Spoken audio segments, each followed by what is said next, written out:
So here is a demonstration I'm going to do with a technology called ID-Assist. That's actually the trademark has the dash in it. So ID-Assist. This is innovative AI solution for instructional design. So this is an e-learning and classroom training storyboard automation tool powered by state-of-the-art AI and natural language processing technology to help instructional designers create effective online courses quickly and easily. Okay, so effective online courses, that means they should come out and assess well.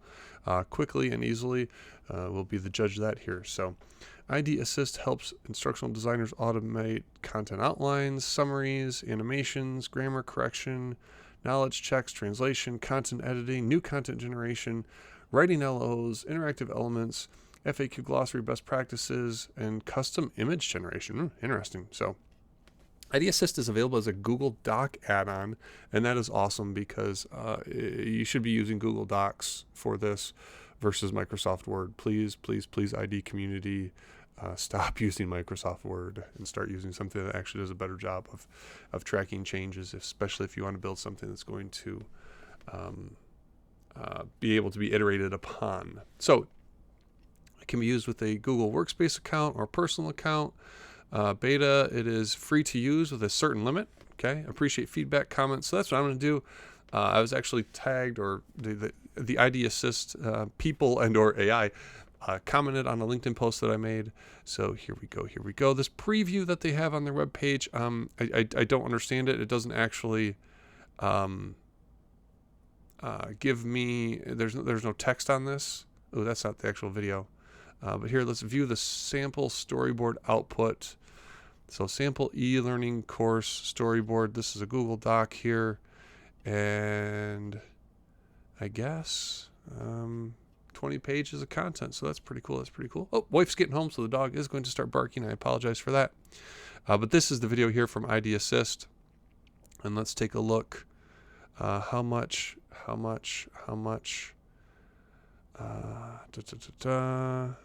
many? 87 views 1 month ago. They have one video. So ID Assist seems to be fairly new. Let's check this out and see what we can do with it here in a second. We'll go to the FAQs real quick. What is ID Assist?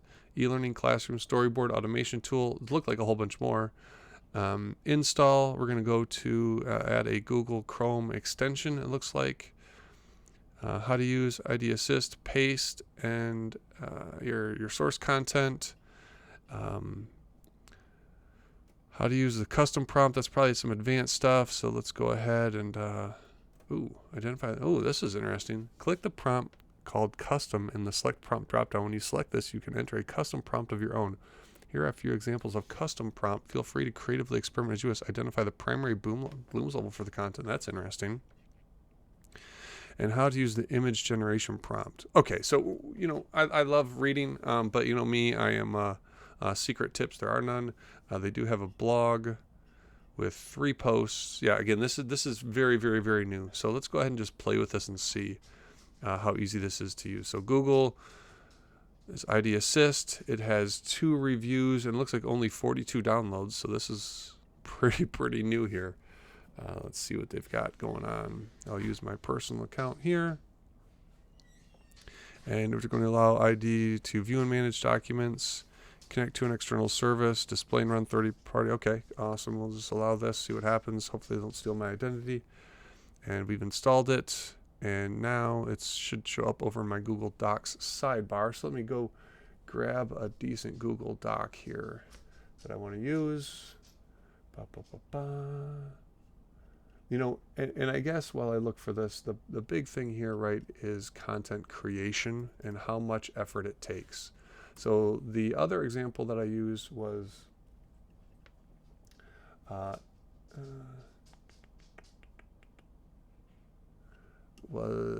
from when I used ChatGPT for some of this was the Amazon leadership principle stuff.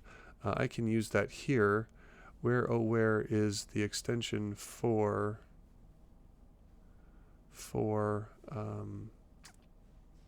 this ID Assist? Right, it's supposed to come over here, be available as a pop-up, I guess.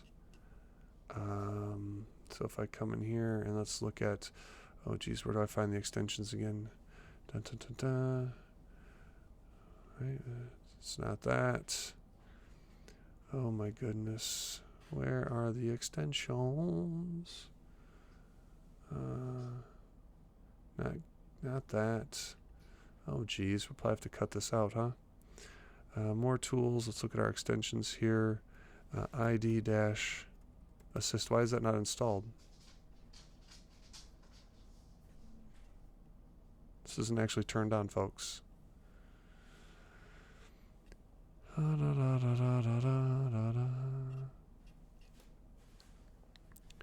So yeah, not a great program if it takes this much to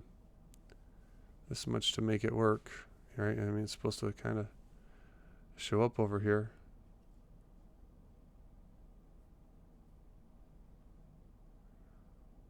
Grammarly suggestions, no. Hide side panel, we don't want to do that. Extensions, okay, here we go.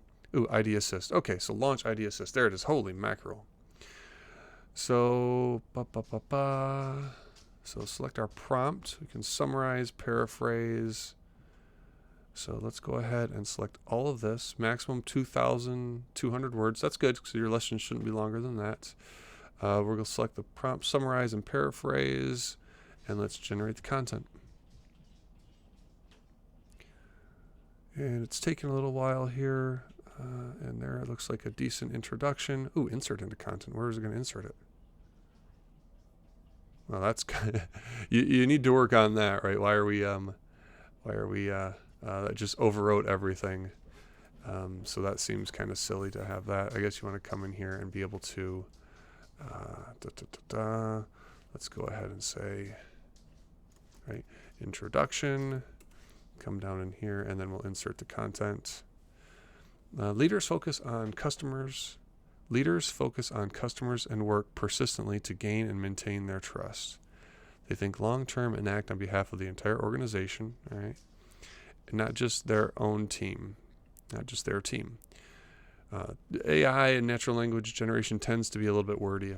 I've noticed that. ChatGPT suffers from some of the same. They strive for innovation and simplification, have strong judgment and good instincts, hire and develop the best, pursue high standards, think big, act swiftly, be frugal, earn trust, dive deep, have a backbone, deliver results, and strive to be the best employer. Leaders recognize that success and scale brings responsibility and must be humble and thoughtful about their actions. Okay, so let's do this. Let's go now and say learning outcomes, because we saw that was available here. Go ahead and add that extra heading. That should probably be a heading 2. Oh, geez. Got to update my template, but you guys will bear with me here. If you're watching this, you're not here for to go quickly. And maybe you'll learn something. Maybe you'll learn something about how Google Docs works, because I know there's a lot of folks out there that don't get it. And that is okay. So now let's go ahead, and I do like this, the fact that we can just come in here, and this is embedded into Docs versus suggest a list of possible learning outcomes or goals using instructional systems design or web-based training. So you can actually give some very specific details on what is used here.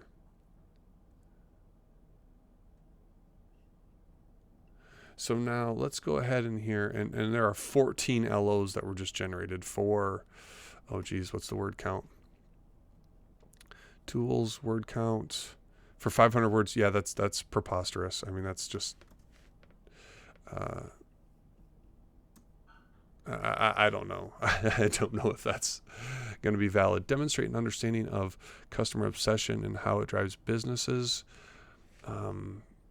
So customer obsession, I mean, they got this from,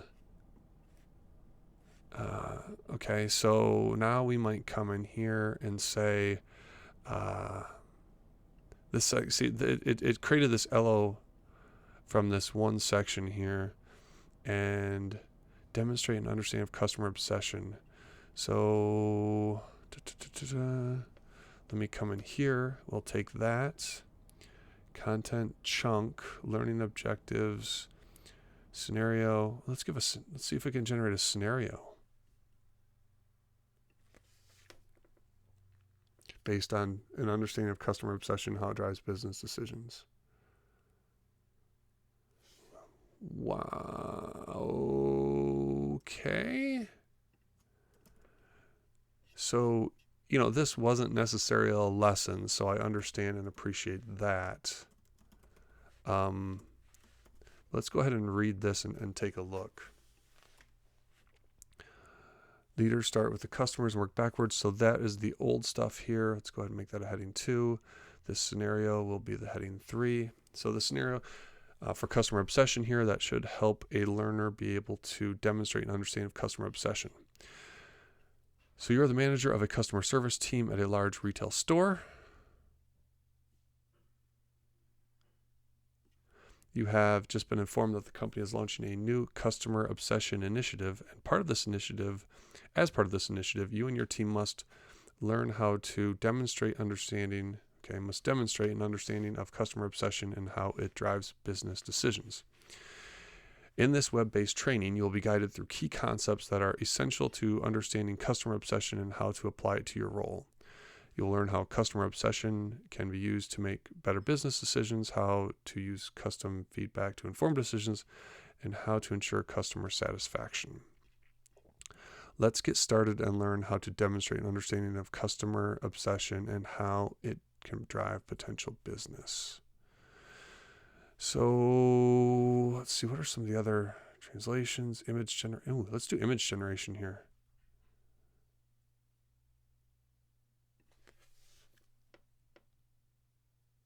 I don't know. I have no idea what this is going to do, because that's kind of like an abstract example, right? So prompt text. So we have to put prompt text in here. What if we put all of this inside of there? Let's just say and that's kind of weird that sometimes you have to put the prompt text in, sometimes you have to just highlight stuff. A team at work at a large retail store.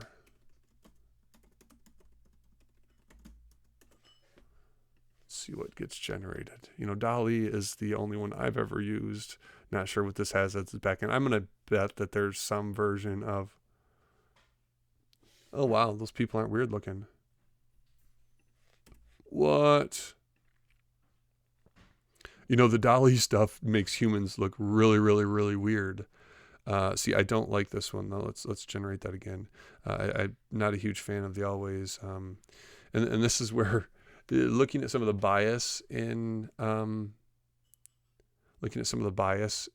AI is interesting, but here we go. Here's a good example of, there is some variety here in diversity in the image versus the other one was not as diverse. So that actually gives us a pretty decent image. Now, I wonder if I were to use something like TinEye to see if that's actually an image, if there's a match of that image anywhere else, because that feels like it's pulled from. This feels like it's a stock image that's been pulled in versus an AI generated image, if I'm going to be honest here, only because my experience with AI images have all been DALL-E and kind of crazy here. But so let's get started and learn how to demonstrate. So how do we get additional content? All right, so let's go ahead here. Suggest additional relevant topics along with detailed content that are not covered in the given content. Yes, let's generate content here on how to demonstrate an understanding of customer. So this is basically setting up the scenario. I want to actually have the scenario, right? I mean, that's really, really want. So let's go ahead and insert that content to see what it is. I mean, is this making things quicker? Yes. Does it do everything for you? No. Does it still require a level of figuring stuff out and learning? How to use this tool best? Yeah, I mean, there's so many prompts that you can do. You can even write your own. So let's go ahead now and let's take this here. I didn't actually update any of this. I'm not going to read all of it. We just want to see that we could generate some content. Scenario, let's go in here. And then we'll go in here. This is the actual instruction, for lack of a better term right now.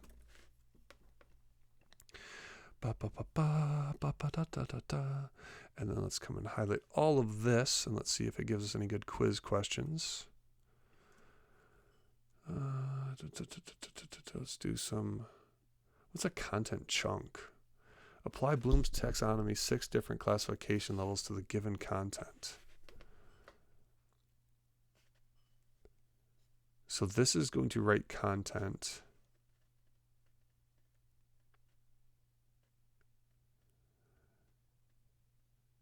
Okay, so this is going to give you things to do. Well, these are LOs, right? Obviously, assess the effectiveness.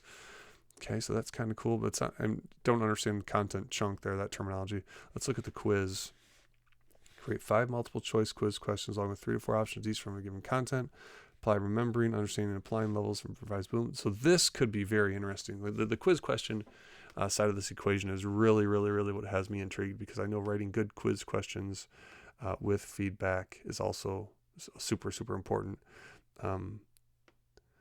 Highlight the correct answer. Now let's do this. Also provide feedback for each question. That's because feedback, that's another thing that I know sometimes we struggle coming up with.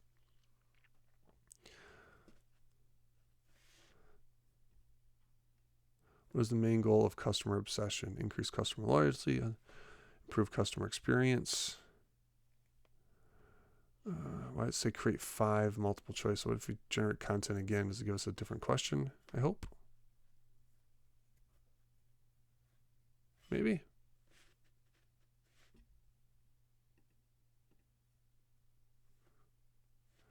Oh, there, now we get 5 questions. So which of the following topics is discussed as part of the customer obsession? What was the purpose of collecting and analyzing data? Feedback, the purpose.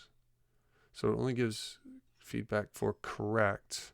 So you could get rid of the correct and swap that up for incorrect or correct, and for based on each individual answer. So I mean, there's promise here. You know, I'm starting out from kind of maybe not the best learning content. Let me actually start a new document here. Let's just do this one more time. So I'm gonna play here, and let's go ahead and see if this is turned on. Oh geez, we're gonna go ahead and say where is my extension add-on? ID Assist, launch ID Assist.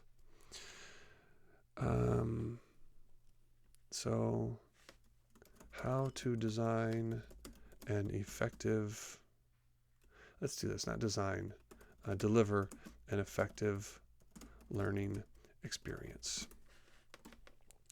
So let's go ahead and we're going to start with the learning outcomes. And let's suggest a list of possible learning outcomes or goals using Bloom's taxonomy. The audience for this is beginners. Taxonomy. There we go. Generate content. Let's see what kind of LOs it gives us here.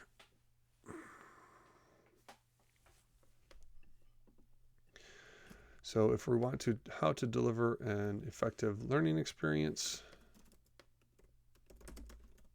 here are some LOs. Recall basic facts and details about the learning experience. Explain the purpose and goals of the learning experience. I get that one. Demonstrate how to apply the learning experience to a given situation. See, it's not how to deliver, right? That's where this thing is missing, I think. And maybe the sentence, the prompt is written, or the text here is written wrong. Break down the components of learning experience. That would be good. Assess the effectiveness. Yeah, okay. Develop a new learning experience based on the given materials. I could see that. Let's come in here and let's go ahead then and drop down. Let's grab this. Let's just grab everything again. Oops, sorry about that.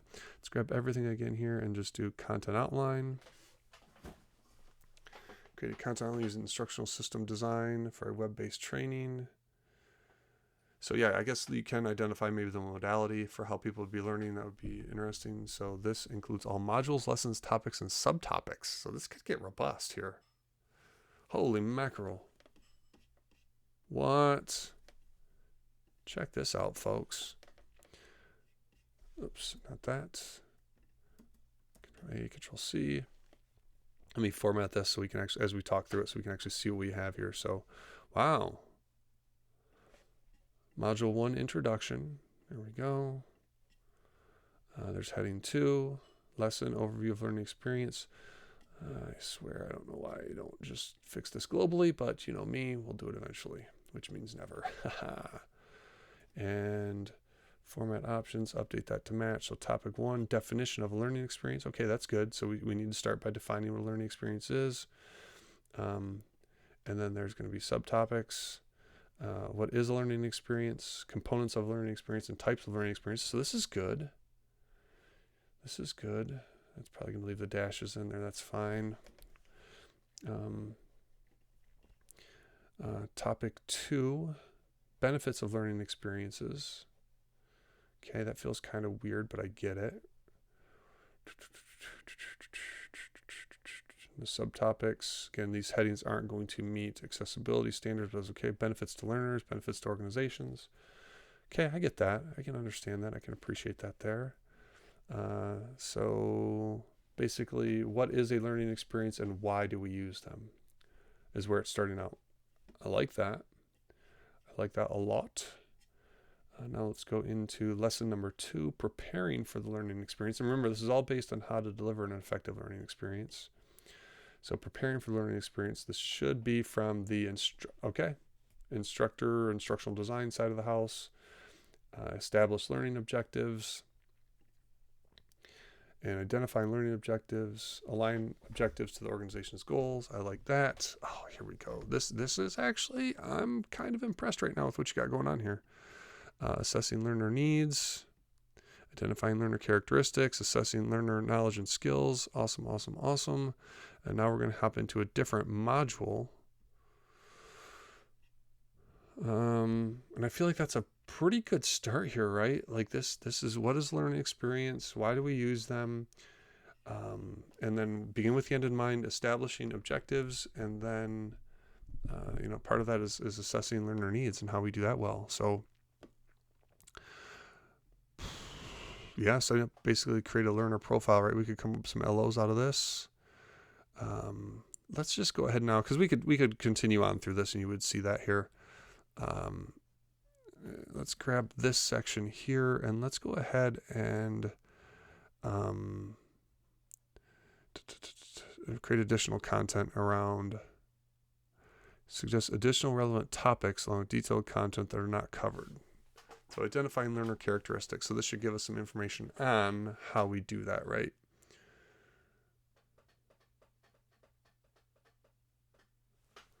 Ooh, it's lunchtime too. So I'm not going to do a super deep dive. This is just an introduction to this. I appreciate ID Assist for making me aware of this. Learner characteristics are the qualities, attributes, and traits that make up an individual learning profile. These characteristics can include physical, intellectual, social, and emotional traits. Identifying learner characteristics can be beneficial for teachers, as it can help them to better understand individual students and tailor teaching strategies accordingly. It can also help teachers to identify students who may need additional support or special recommendations. When identifying learner characteristics, teachers should consider the following. Interesting. Learning styles. Maybe we should have asked this stuff about how effective learning styles are. But yeah, very, very, very promising. For a new tech, the amount of what you can do here is interesting. Not exactly. Oh, what is that? Edit content. So let's go ahead. One last thing I'm going to do. Edit content. Replace with a short, custom, descriptive prompt to edit the selective. Ooh. Make the content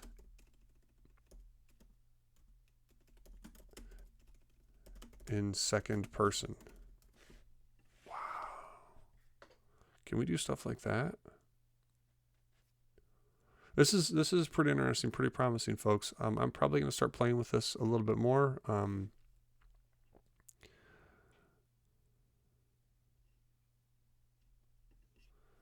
Yeah, still a little buggy. I mean, I don't know that that actually did what we wanted it to do, but uh, uh, I am gonna say if you're in the space of building learning experiences and want to know a little bit more about what the future might bring, that somebody on your team should probably be playing with ID Assist. It looks promising. I think just like anything else, it's going to require some structure around how you use it. Maybe that's the next video that I come up with here, because there are so many built-in prompts and so many other prompts. Uh, you know, write this so a fifth grader, I don't even know how you spell fifth grader can understand it. I thought that was pretty cool when I was playing with Chat GPT. It allowed you to actually, in the prompt, customize the audience and adjust the content accordingly. So yeah, ID Assist, definitely worth checking out for anybody in the instructional design, learning experience design space. I still didn't see where it was actually like creating storyboards or any of that stuff. So, oh my goodness. Kinesthetic, auditory, visual learner. Let's see, that's stop with that stuff. All right, so cool. ID Assist, folks, be sure to check it out.